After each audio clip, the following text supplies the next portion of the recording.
Hello friends, welcome back to our channel. कैसे हो आप सब? आई होप आप सब अच्छे होंगे और आप सबकी पढ़ाई भी अच्छी चल रही होगी। तो प्यारे विद्यार्थियों, जैसा कि आपको सबको पता है कि राजस्थान राज्य शैक्षिक अनुसंधान एवं प्रशिक्षण परिषद उदयपुर के द्वारा कक्षा 8 की बोर्ड परीक्षा 2025 के लिए मॉडल पेपर जारी कर दिए गए हैं। तो आप सभी विद्यार्थियों की कमेंट को ध्यान में रखते हुए आज हम बात करेंगे कक्षा 8 गणित विषय के बोर्ड परीक्षा 2024-25 हेतु जो मॉडल पेपर या जो सैंपल क्वेश्चन पेपर जारी किया गया है उसके पूरे सॉल्यूशन की। आपका जो बोर्ड परीक्षा का पेपर है बिल्कुल इसी मॉडल पेपर के आधार पर ही बनेगा। तो निश्चित रूप से इस पेपर को आपको अच्छे से समझना है ताकि आपको ये अंदाजा लग सके कि आपकी बोर्ड परीक्षा का पेपर कैसा आएगा। तो चलिए क्लास हम शुरू करते हैं। पेपर आपके 2 घंटे 30 मिनट का होगा और 80 नंबर का पेपर होगा। देखिए, सबसे पहले प्रश्न संख्या 1 से लेकर 8 तक आपके वस्तुनिष्ठ प्रश्न यानी अबसद वाले प्रश्न दिए गए हैं। पहला प्रश्न है, परिमेय संख्याओं के लिए योज्य तत्समक है। तो परिमेय संख्याओं के लिए जो योज्य तत्समक होता है वो होता है 0। कितना होता है? 0। यानी किसी भी परिमेय संख्या के अंदर यदि हम 0 को जोड़ दे तो उसके योगफल में कुछ भी फर्क नहीं पड़ता। यदि पूछता गुणात्मक तत्समक क्या है तो गुणात्मक तत्समक होता वो होता 1। गुणात्मक तत्समक क्या होता? 1। लेकिन यहां पर योज्य तत्समक पूछा है तो वो कितना होगा? 0। दूसरा है, रेखिक समीकरण के हल होते हैं। रेखिक समीकरण के कितने हल होते हैं? तो रेखिक समीकरण का केवल और केवल एक अद्वितीय हल होता है, जहां पर दो रेखाएं एक दूसरे को प्रतिच्छेद करती है। ठीक है, तो इसका एक अद्वितीय हल होता है। तीसरा है, निम्न में से कौन सा विकल्प सत्य है? तो ऑप्शन नंबर स कि सभी जो वर्ग है वो समलंब चतुर्भुज होते हैं, यह कथन बिल्कुल सही है। चौथा है, निम्न में से कौन सी संख्या पूर्ण वर्ग संख्या है? तो इनमें से जो पूर्ण वर्ग संख्या है वो है आपकी 1681 और 1681 का जो वर्गमूल होता है वो होता है 41। कितना होता है? 41। यानी 41 का वर्ग 41 गुणा 41 कितना होता है? 1681 होता है। पांचवा, निम्न में से सबसे छोटी हार्डी रामानुजन संख्या कौन सी है? तो इनमें से सबसे छोटी जो हार्डी रामानुजन संख्या है वो है 1729। देखो 1729 क्यों है? क्योंकि 1729 है वो दो संख्याओं के वर्ग के योग के बराबर है। 9 का वर्ग प्लस 10 का वर्ग दोनों को आप जोड़ोगे तो कितना आएगा? 1729 आएगा। ठीक इसी तरह 1 का वर्ग प्लस 12 का वर्ग तो भी कितना आएगा? 1729 आएगा। इस वजह से यह सबसे छोटी हार्डी रामानुजन संख्या है। छठा है, 5 मीटर का 10 किलोमीटर से अनुपात कितना है? देखो 5 मीटर 10 किलोमीटर का मतलब कितना है? 10 गुणा मीटर में बदलेंगे तो 1000। इसका अनुपात निकालेंगे 5 दूनी 10 यानी 1/2000 तो 1:2000। सातवां है, -4p और 7p का गुणनफल। तो -4p गुणा 7p, p की घात 1 और p की घात 1 गुणा करते समय घात जुड़ती है और 7 चौक 28 तो माइनस का 28 p की घात 2 तो -28 p स्क्वायर। आगे देखो आठवां, -4 की घात -2 का मान कितना है? देखो -4 की घात -2 है तो 1/-4।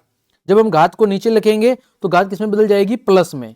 इसका मतलब कितना है? 1/-4 गुणा -4 तो 1/16। इसका सही उत्तर होगा 1/16। आगे देखो अति लघुत्रात्मक प्रश्न, प्रश्न संख्या 9 से 12। 9वां प्रश्न है, -4/5 गुणा 3/7 का मान ज्ञात करो। तो देखें -4/5 गुणा 3/7, अंश का गुणा अंश से, हर का गुणा हर से, 3 चौक 12, आगे माइनस तो माइनस का 12, 5 सत्ते 35 यानी कि -12/35 आपका हल हो जाएगा। 10वां है, समीकरण 4x + 3 = 6 + 2x को हल कीजिए। तो देखो 4x + 3 = 6 + 2x, ये 2x है प्लस का इधर आएगा तो माइनस का, तो 4x - 2x बराबर, ये प्लस का 3 है उधर जाएगा तो माइनस का 6 - 3। 4x में से 2x कम हुआ तो 2x, 6 में से 3 गया तो 3। इधर देखो x के साथ 2 गुणा में है उधर जाएगा तो भाग में, तो x बराबर उत्तर आ जाएगा 3/2। कितना आ जाएगा? 3/2 आ जाएगा। 11वां देखो, मानवी एक घनाभ बनाती है जिसकी भुजाएं 5 सेंटीमीटर, 2 सेंटीमीटर और 5 सेंटीमीटर है। एक घन बनाने के लिए ऐसे कितने घनाभों की आवश्यकता होगी? तो यहां पर देखो, घनाभ का आयतन का सूत्र क्या होता है? लंबाई गुणा चौड़ाई गुणा ऊंचाई। क्या होता है? लंबाई गुणा चौड़ाई गुणा ऊंचाई, यानी 5 सेंटीमीटर गुणा 2 सेंटीमीटर गुणा 5 सेंटीमीटर। अब देखो, इसको मुझे यदि घन बनाना है तो घन के अंदर क्या होता है? भुजा क्यूब। घन का आयतन क्या होता है? भुजा क्यूब। घन का आयतन क्या होता है? भुजा क्यूब। तो यहां पर देखो 5 2 बार है और 2 1 बार है, तो मुझे इससे किससे गुणा करना पड़ेगा? एक तो 5 से गुणा करना पड़ेगा। देखो 5 3 बार हो गया, और किससे गुणा करना पड़ेगा? 2 का गुणा करना पड़ेगा 2 2 बार। क्यों? देखो, अब यहां से 5 भी 3 बार हो गया और 2 भी 3 बार हो गया, यानी 10 की घात 3 भुजा हो जाएगी, है ना? तो यहां पर मुझे किसकी जरूरत पड़ेगी? 2 दूनी 4, 4 पंजे 20, यानी कि मैं कहूंगा कि अतः एक घन बनाने के लिए, एक घन बनाने के लिए ऐसे 20 और घनाभों की आवश्यकता पड़ेगी। ऐसे 20 और घनाभों की आवश्यकता पड़ेगी। ठीक है, 20 और घनाभों की आवश्यकता पड़ेगी। ठीक है, क्योंकि भुजा कितनी हो जाएगी? 10 सेंटीमीटर, और भुजा को यदि 10 सेंटीमीटर बनाना है तो घन का आयतन क्या होता है? भुजा क्यूब। तो 5 भी 3 बार होना चाहिए और 2 भी 3 बार होना चाहिए। तो यहाँ पर एक तो 5 की कमी थी और 2 बार 2 की कमी थी, तो इनका सबने हमने गुणा किया तो कितना आ गया? 20। आगे देखो 12वां, कोई वस्तु 18% जीएसटी सम्मिलित करने के बाद 1239 रुपए में खरीदी गई, तो जीएसटी जोड़ने से पहले वस्तु का मूल्य ज्ञात करो। तो देखें यहां पर देखो, जीएसटी के साथ वस्तु की कीमत, यहां पर मैं लिख लेता हूं सॉल्यूशन। जीएसटी के साथ वस्तु की कीमत कितनी है? 1239 रुपए, है ना? माना जीएसटी से पूर्व वस्तु की कीमत, माना जीएसटी से पूर्व वस्तु की कीमत कितनी मानी हमने? x रुपए। ठीक, तो जीएसटी कितनी है? जीएसटी बराबर 18%। तो प्रश्नानुसार कुल कीमत कितनी होगी? प्रश्नानुसार कुल कीमत, तो देखो वस्तु की कीमत कितनी थी? x थी, प्लस इसके साथ x का 18% और जुड़ गया, तो x का 18% बराबर किसके हैं? 1239 के। ठीक, आगे देखो, तो यहां पर x प्लस 18x% हटाएंगे तो बट्टे में 100 बराबर 1239। इसको हल करेंगे तो यहां पर 100 का गुणा इधर हो जाएगा, तो 100x प्लस 18x बट्टे में 100 बराबर 1239। 100 का उधर गुणा हो जाएगा तो x का मान ऊपर देखो कितना हो गया? 118x। 118x बराबर 1239 गुणा 100। यहां से मुझे x का मान निकालना है, 1239 गुणा 100 बट्टे में 118, और इसको हल करेंगे तो x का मान आ जाएगा 1050 रुपए, यानी कि जीएसटी से पहले वस्तु की जो कीमत थी वो थी 1050 रुपए। कितनी थी? 1050 रुपए थी। ठीक, आगे बात करें प्रश्न संख्या 13 की। निम्नलिखित कथनों को पढ़कर सत्य अथवा असत्य में से उपयुक्त पर अंकित कीजिए। पहले में देखो a की घात m भाग a की घात n, तो क्या होगा? a की घात m माइनस n होगा, न कि m प्लस n। देखो a की घात m भाग a की घात n, तो क्या होगा? a की घात m माइनस a की घात n, तो a m माइनस n होता है, तो ये कथन गलत है। दूसरा देखो 2 की घात -3 क्या 1/8 के बराबर है? देखो 2 की घात -3 तो 2 की घात -3 को जब हम बट्टे में लेंगे तो 1/2 की घात 3 होगा, यानी 1/8। बिल्कुल सही है। 1 की घात 0.1 के बराबर होती है और 0.0016 का मानक रूप 1.6 गुणा 10 की घात 4 है।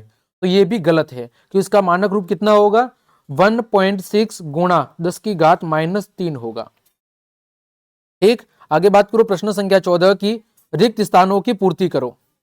पहला है एक ठोस का पृष्ठीय क्षेत्रफल इसके फलकों के क्षेत्रफलों के योग के क्या होता है, बराबर होता है, इक्वल होता है, इंग्लिश में लिखना चाहे तो इक्वल।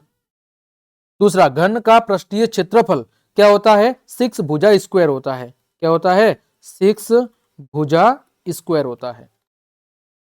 1 लीटर खाली जगह के बराबर होता है, तो 1000 सेंटीमीटर क्यूब के बराबर होता है। के बराबर होता है, 1000 सेंटीमीटर क्यूब के बराबर होता है। तो यहां पर लिख देंगे 1000 सेंटीमीटर क्यूब, 1000 घन सेंटीमीटर। किसी ठोस द्वारा घेरा गया स्थान क्या कहलाता है, उसका आयतन कहलाता है। क्या कहलाता है, उसका आयतन। 15वां, स्तंभ ए का स्तंभ बी से मिलान करना है। ए का देखो अंदर गुणा करेंगे तो A B plus A C plus A D, तो A B plus A C plus A D, option number 2। दूसरे में देखो 5xy का अंदर गुणा करना है, तो 5x² वाला पद कौन सा है, ये वाला। फिर 4p+1 का गुणा करना है 0 से, तो कितना आएगा 0, और पीछे बचा ये वाला, तो आपको आपस में मिलान करना है। आगे बात करें प्रश्न संख्या 16 की, एक निर्माता कंपनी की विभिन्न वर्षों में की गई बिक्री निम्न आलेख के द्वारा दर्शाई गई है। यहां पर आलेख है, देखो यहां पर दिख नहीं रहा, तो यहां पर आपको लिखना है 2012, इधर 2013, 2014, 2015, 2016। देखो 2012 में कितनी बिक्री है, तो यहां पर 4 करोड़ है। ठीक है, 2013 की बात करो तो कितनी है, 7 करोड़। फिर 2014 में कितनी है, 6 करोड़। 2015 में कितनी है, 10 करोड़। और 2016 में कितनी है, तो 8 करोड़। तो पहला प्रश्न वही है कि 2012 के अंदर बिक्री कितनी थी, तो 2012 में जो बिक्री थी वो थी आपकी 4 करोड़। ठीक, फिर बात करो 2016 में बिक्री कितनी थी, 2016 के अंदर आप ग्राफ को देखोगे तो इसका उत्तर आएगा 8 करोड़। ठीक, फिर 2012 और 13 की बिक्रियों में कितना अंतर है, तो 7 करोड़, 7 करोड़ माइनस 4 करोड़, तो कितना अंतर आ जाएगा, 3 करोड़ का। फिर चौथा है सबसे अधिक बिक्री किस वर्ष में हुई है, तो 2015 में। कितने करोड़ की, तो 2015 में हुई है 10 करोड़ की। ठीक, आगे लघु उत्तरात्मक प्रश्न, प्रश्न संख्या 17 से 22 तक। 17 है कि एक पाइथागोरस त्रिक पता कीजिए या ज्ञात कीजिए जिसकी एक सबसे छोटी संख्या वो 12 है। तो देखो यहां पर क्या दिया हुआ है, दिया है 2m बराबर 12। तो m बराबर आप सबको पता है, m का मान कितना होगा, 12/2 यानी कि 6। अतः त्रिक m² माइनस 1, तो m² - 1 क्या होगी, तो m² - 1 हो जाएगा आपके 6 का स्क्वायर माइनस 1, 36 माइनस 1 यानी 35, तथा m² + 1 यानी 6 का स्क्वायर प्लस 1, तो 36 + 1 यानी कि 37। क्योंकि देखो आपको सबको पता है कि जो त्रिक होता है, ट्रिपलेट का समूह क्या होता है, m² - 1, 2m और m² + 1 ये होता है। तो आपके पास जो त्रिक निकल कर आएगा वो क्या होगा, एक होगा 35, एक होगा 12 और एक होगा 37। यह आपका हल हो जाएगा। 8वां देखो, एक टीवी 21,000 के अंदर खरीदा गया, एक वर्ष के बाद टीवी के मूल्य में 5% अवमूल्यन यानी कमी होगी, एक वर्ष के बाद टीवी का मूल्य ज्ञात करो। तो देखो लिखेंगे अवमूल्यन राशि, अवमूल्यन राशि यानी कम हुई राशि। कितनी राशि कम हुई है, 21,000 का 5%, 21,000 का 5%, तो 21,000 गुणा 5/100, तो कितना आएगा 1,050 रुपए। लिखेंगे अतः 1 साल बाद टीवी की कीमत। तो पहले कितनी थी 21,000, इसमें से कमी कितनी आ गई 1,050 की। अब रेट कितनी है तो 19,950 रुपए। एक साल के बाद उसकी जो कीमत होगी वो होगी 19,950 रुपए। ठीक, आगे देखो प्रश्न संख्या 19। एक फैक्ट्री को कुछ वस्तुएं 63 दिन में बनाने के लिए 42 मशीनों की आवश्यकता होती है। उतनी ही वस्तुएं 54 दिन में बनाने के लिए कितनी मशीनों की आवश्यकता होगी। तो यहां पर देखो आपके अनुपात समानुपात की स्थिति बन रही है। तो यहां पर हम क्या लिखेंगे, एक सारणी बनाएंगे, मशीनों की संख्या, मशीनों की संख्या और किसकी संख्या, दिनों की संख्या, मशीनों की संख्या और दिनों की संख्या। देखो मशीन यदि 42 है तो दिन 63 है। अब हमने माना कि मशीन यदि x है तो दिन कितने हैं 54 है ना। यदि मशीन कितने हैं, यदि मशीन x है तो दिन कितने हैं 54 है। अतः लिख देंगे अतः 42 गुणा 63 बराबर x गुणा 54 के बराबर होगा। ये सवाल आपने किए होंगे अनुपात समानुपात वाली स्थिति में। तो यहां से मुझे x की वैल्यू निकालनी है। तो 42 गुणा 63 बट्टे में 54, इसको हल करूंगा तो कितना आएगा 49 दिन। कितना आएगा 49 दिन आएगा। यह आपका हल होगा। 20वां देखो व्यंजक को सरल करिए। तो देखो व्यंजक क्या दिया हुआ है, कोई व्यंजक पी एक्स है, एक्स माइनस 3 प्लस 2, एक्स का अंदर गुणा हो जाएगा x square minus 3x plus 2 है ना। अब देखो हमें क्या करना है, इसको सरल करना है। तो सरल करके हम x की वैल्यू कैसे निकाल सकते हैं। देखो सरल तो ये हो गया। अब हमें क्या करना है, x बराबर 1 रखना है। तो हम x की जगह 1 रख लेते हैं। तो 1 का स्क्वायर माइनस 3 गुणा 1 प्लस 2, 1 माइनस 3 प्लस 2, 3 माइनस 3। तो x की वैल्यू या p1 की वैल्यू, p1 की वैल्यू कितनी आ जाएगी 0 आ जाएगी। कितनी आ जाएगी 0 आ जाएगी। आगे देखो प्रश्न संख्या 21। एक भवन में 22 बेलनाकार खंबे हैं। कितने 22। प्रत्येक खंबे की त्रिज्या 21 सेंटीमीटर है और ऊंचाई 6 मीटर है।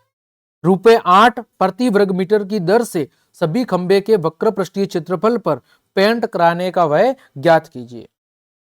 तो देखो सबसे पहले हमें बेलनाकार खंबे का क्या निकालना पड़ेगा, वक्र पृष्ठीय क्षेत्रफल। तो यहां पर लिख देंगे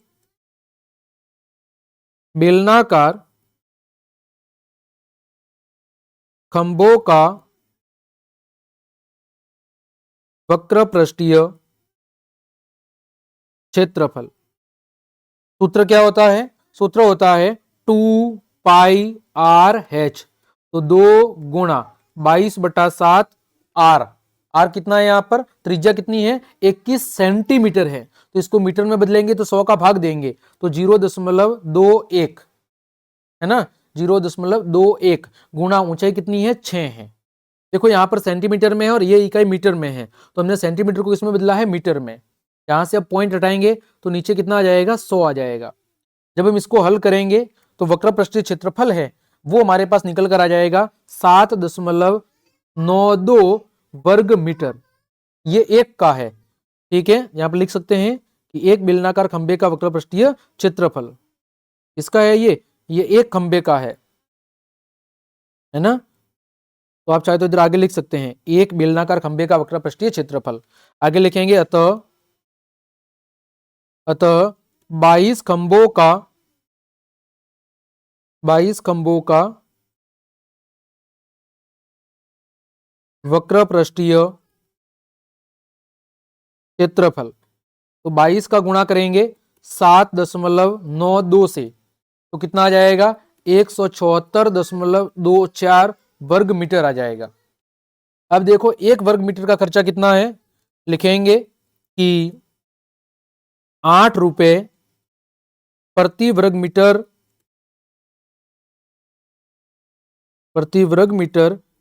की दर से 22 खंभों के वक्र पृष्ठीय क्षेत्रफल पर 22 खंभों के वक्र पृष्ठीय क्षेत्रफल पर पेंट करने का खर्च, पेंट कराने का खर्च, यानी 1 वर्ग मीटर के 8 रुपए हैं। तो देखो 8 गुणा 174.24, तो कुल कीमत कितनी आएगी? 1394 रुपए के आसपास आएगा। 1393 दशमलव कुछ ऊपर आएगा, तो इसको हम राउंड फिगर में 1394 रुपए लिख देंगे। कितना लिखेंगे? 1394 रुपए। ठीक, आगे देखो प्रश्न संख्या 22।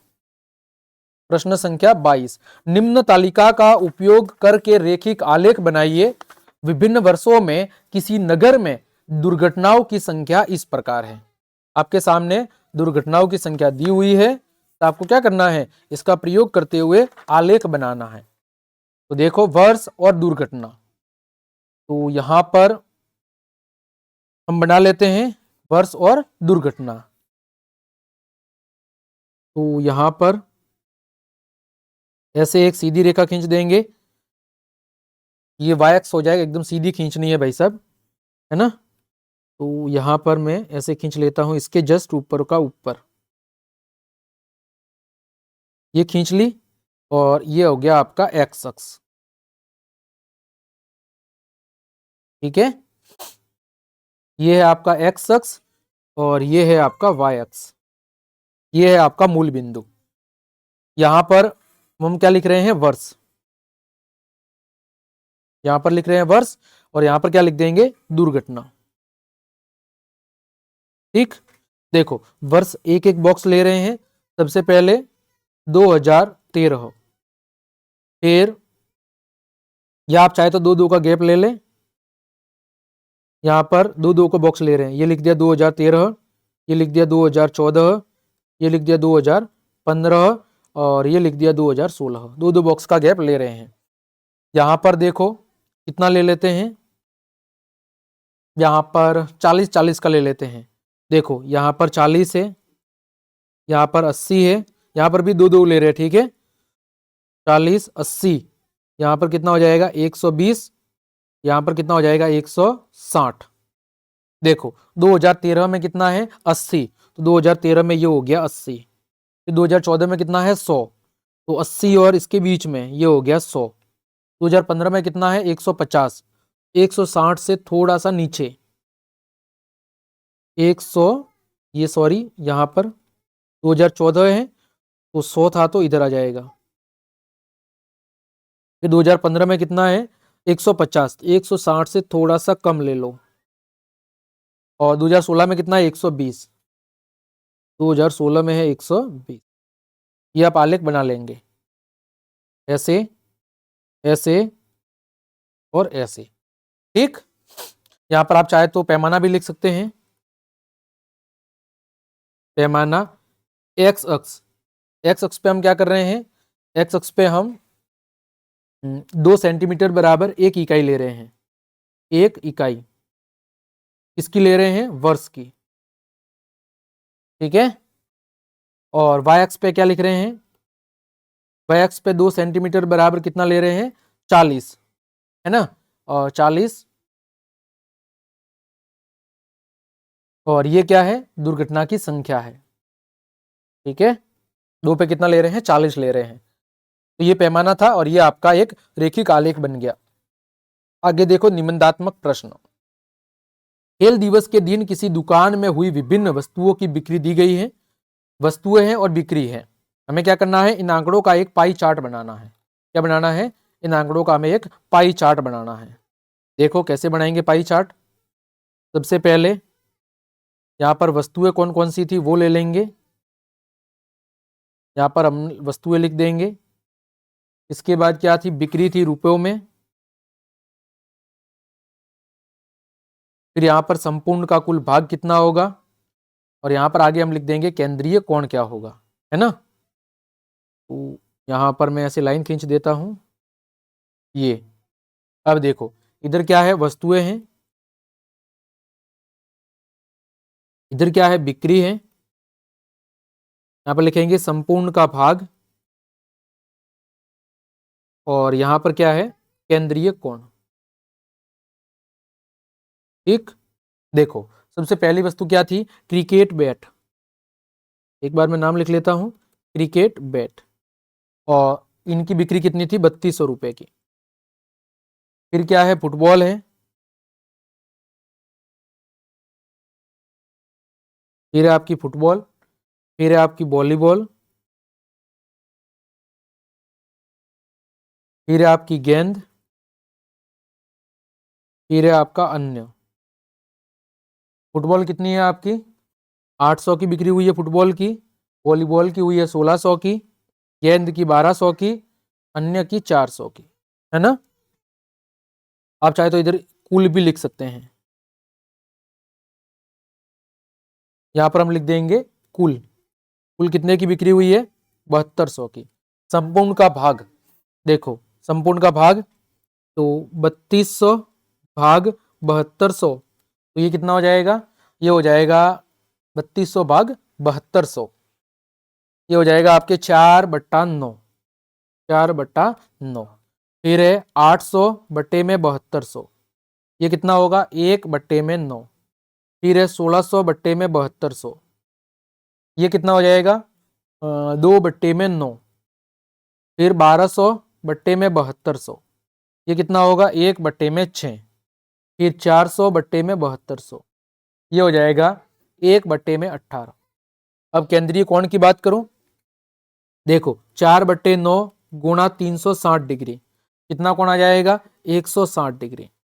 1/9 गुणा 360 कितना आ जाएगा? 40 डिग्री।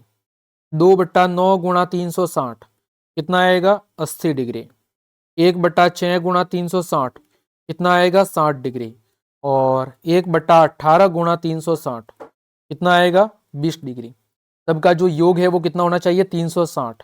देखो 160 और 40, 200, 200 और ये हो गया 280, ये हो गया 240, सॉरी 340, और ये हो गया 360। कितना आ गया योग? 360 डिग्री। अब क्या करेंगे आप? अब यहां पर देखो, इधर ही मैं बता देता हूं, एक व्रत बनाएंगे। क्या करेंगे? एक ऐसे व्रत बना देंगे, है ना। फिर इसका एक केंद्र बिंदु लेंगे, फिर अपने चांदे की मदद से क्या करेंगे आप? अलग अलग जो कोण है वो आसानी से बना लेंगे, है ना। अब यहाँ पर देखो मेरे पास, यहाँ पर मैं चांदे का उपयोग नहीं कर पाऊंगा इस सॉफ्टवेयर के अंदर, तो यहाँ पर आप क्या करेंगे? चांदे की मदद लेंगे, और चांदे की मदद से आप क्या करेंगे? कोण को आसानी से बना लेंगे। जैसे मुझे 160 का कोण बनाना है, 160 का, हाँ, तो ये इधर, इधर कितना होगा? 180, तो 180 से थोड़ा सा कम, ये हो गया 160, ये हो गया 160 डिग्री। आप चाहे इसका नाम ले लेना, क्रिकेट बैट। फिर दूसरा कितना है? 40, तो 40 कितना होता है? अब यहां से देखो, अगर 80 बनाना है तो 90 से थोड़ा सा कम, तो 90 से थोड़ा सा जरा सी कम, ये हो जाएगा 80 डिग्री। ये किसका हो जाएगा? वॉलीबॉल का। फिर इसी तरह 40 डिग्री, 60 डिग्री और 20 डिग्री, तो 40 डिग्री का मान लिया ऐसा बन जाएगा, ये 60 डिग्री का ऐसा बन जाएगा, और 20 डिग्री का ये बन जाएगा। ये 40 डिग्री, ये 60 डिग्री, और ये 20 डिग्री, इनके आप नाम लिख लेना, ठीक है। आप चांदे का प्रयोग करके ये कोण बना देना। आगे बात करूं, अथवा में दिया हुआ है, एक बच्चे के द्वारा एक दिन में बिताया गया समय इस प्रकार है। दिनचर्या और समय, आपको क्या बनाना है? एक पाई चार्ट बनाना है। क्या बनाना है? एक पाई चार्ट। देखें, जैसा अभी हमने सॉल्व किया था वैसा का वैसा इसको भी सॉल्व करेंगे। यहां पर लिख लेता हूं दिनचर्या, है ना, दिनचर्या लिख ली। फिर आपका लिख लेता हूं समय, फिर आपके संपूर्ण का भाग, और फिर आपके केंद्रीय कोण। यहां पर हो जाएगा संपूर्ण का भाग, और इधर हो जाएगा केंद्रीय कोण, ठीक है। यहां पर लाइन खींच देंगे। देखो दिनचर्या कौन कौन सी थी आपकी? नींद थी, फिर विद्यालय था, फिर गृह कार्य था, फिर आपका खेल था, और फिर आपका अन्य था, ठीक है। समय देखो कितना है? 8 घंटे, 6 घंटे, 4 घंटे, 4 घंटे और 2 घंटे। यहाँ पर आप चाहे तो एक लिख सकते हैं योग, इसका योग जो है वो कितना आएगा? 24 घंटे, ठीक है। अब हमें भाग निकालना है कि संपूर्ण का भाग, तो 8/24 प्यारे विद्यार्थियों 1/3, 6/24 1/4, 4/24 1/6, 4/24 1/6 और 2/24 यानी 1/12। फिर बात करो केंद्रीय कोण की, तो देखो 1/3 गुणा 360 डिग्री कितना आएगा 120 डिग्री, 1/4 गुणा 360 डिग्री कितना आएगा 90 डिग्री, 1/6 गुणा 360 डिग्री 60 डिग्री, 1/6 गुणा 360 डिग्री 60 डिग्री, 1/12 गुणा 360 डिग्री कितना आएगा 30 डिग्री। इसका योग देख लो 360 आना चाहिए, 120 और 90 कितना हो गया 210, 270, 270 और 90 360 डिग्री है ना। अब क्या करेंगे आप, तो अब आप प्यारे विद्यार्थियों वही एक वर्त बना देंगे, इसका एक सेंटर बिंदु बनाएंगे और यहाँ पर चांदी की मदद से आप अलग अलग कोणों को आसानी से बना पाएंगे और उसके नाम लिख लेना। ठीक, आगे बात करें हम प्रश्न संख्या 24 की। किसी समांतर चतुर्भुज के दो आसन्न कोणों के माप बराबर है तो समांतर चतुर्भुज के सभी कोणों को आप ज्ञात करके बताइए। चलिए यहाँ पर इसका सॉल्यूशन मैं अलग पेज पे करवा रहा हूं, है ना, या इसी के नीचे में एक अलग पेज ऐड कर लेता हूं, वहां पर आपको इस प्रश्न को मैं सॉल्व करवा लेता हूं। चलिए एक पेज ऐड कर लेते हैं ताकि आपको अच्छे से मैं वहां पर समझा सकूं।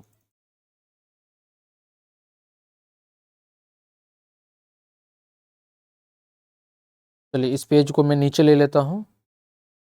हाँ देखो प्रश्न संख्या 24 था। यहां पर सबसे पहले एक समांतर चतुर्भुज बना लेते हैं ताकि आपको अच्छे समझ में आ सके। ये हमने एक समांतर चतुर्भुज बना दिया, थोड़ा बहुत टेढ़ा मेढ़ा चलेगा भाई साहब। ए बी सी और डी क्या बोल रहा है, दो आसन्न कोण बराबर है। आसन्न कोण का मतलब होता है कि एक ही भुजा पर बनने वाले दो कोण। तो देखो दोनों आसन्न कोण बराबर है, ये भी माना हमने x और ये भी माना x। ठीक, अब देखो अब प्रश्नानुसार जो भी चीज दी हुई है उसको हम लिख लेते हैं कि क्या चीज हमारे सामने दी हुई है। देखो लिखेंगे प्रश्नानुसार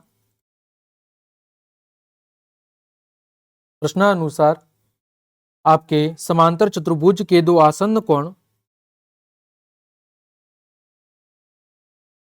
समांतर चतुर्भुज के दो बराबर आसन्न कोण x है। कितने हैं, x है। अतः कोण A बराबर कोण D बराबर x। ठीक, अब देखो आगे लिखेंगे हम जानते हैं कि दो आसन्न कोणों का योग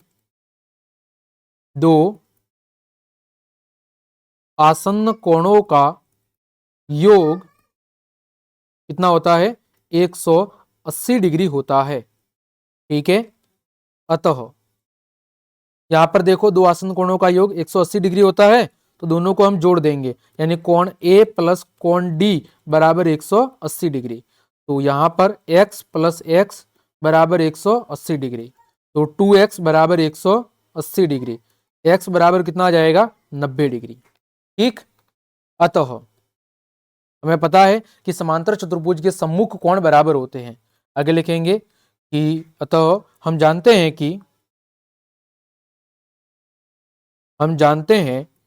कि समांतर चतुर्भुज के सम्मुख कोण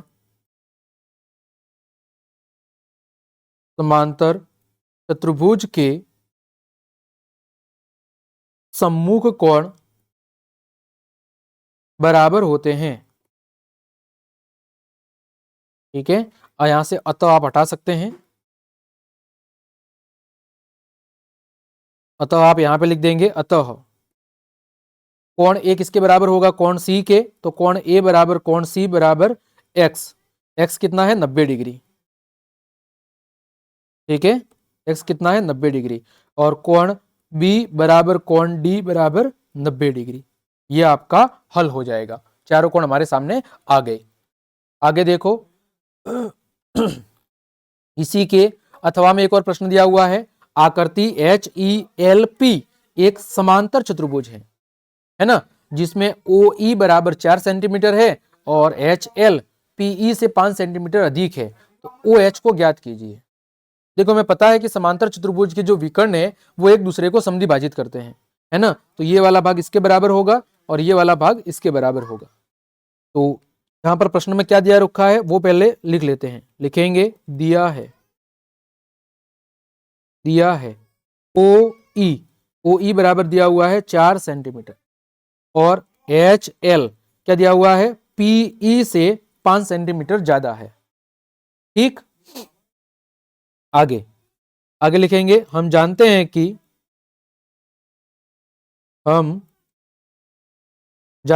कि समांतर चतुर्भुज के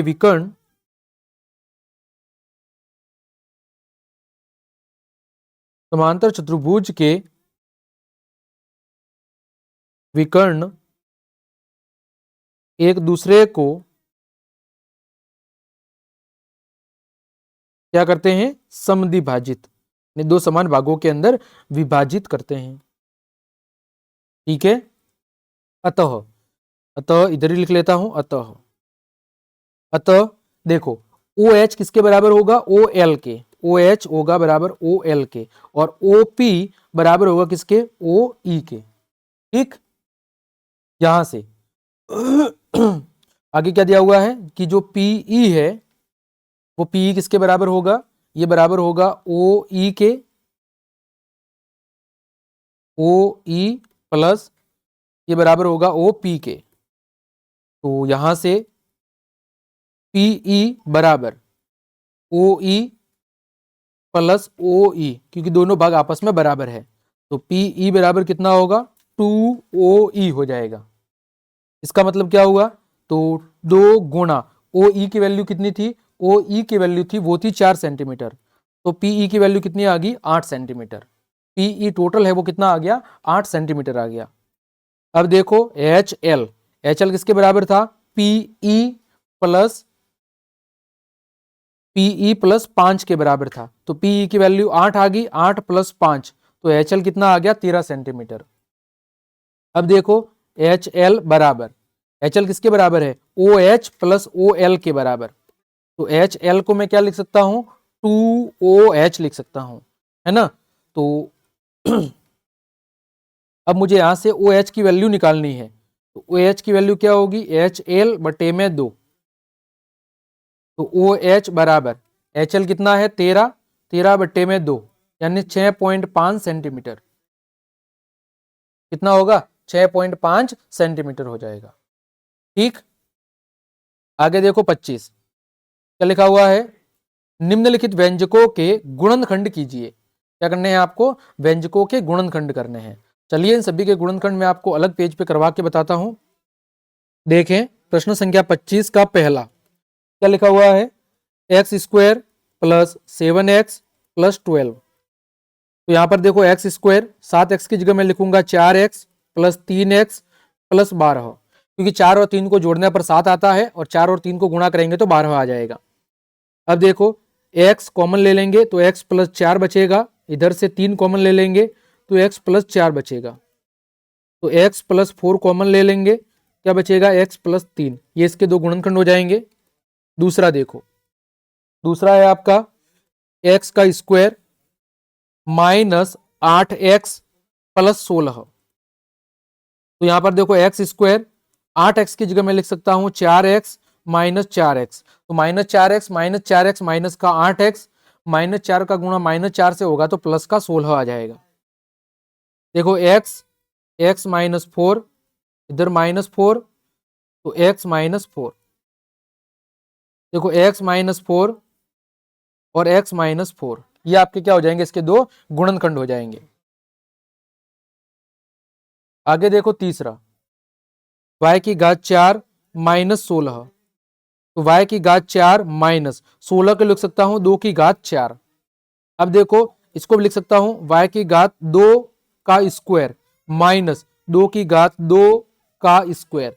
सूत्र बन गया a² माइनस b², क्या बनेगा, a plus B, y² plus 2 का स्क्वायर और a माइनस बी, तो वाई स्क्वायर माइनस 2 का स्क्वायर, यानी वाई स्क्वायर प्लस का 4, वाई स्क्वायर माइनस का 4।